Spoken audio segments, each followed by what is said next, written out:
había hecho en el video anterior.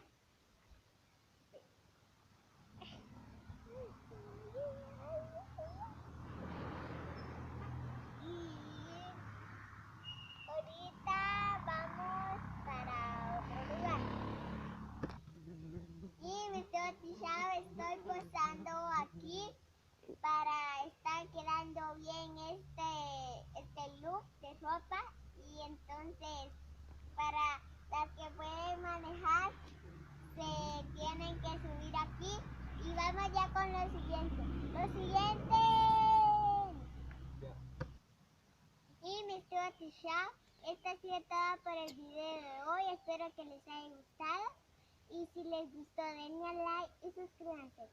Y estoy aquí en las ruinas del gran escritor José Mía y Vidaurio.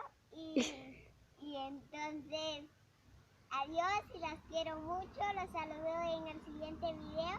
Espero que les haya gustado esto y los quiero mucho. Bye bye. Bye bye.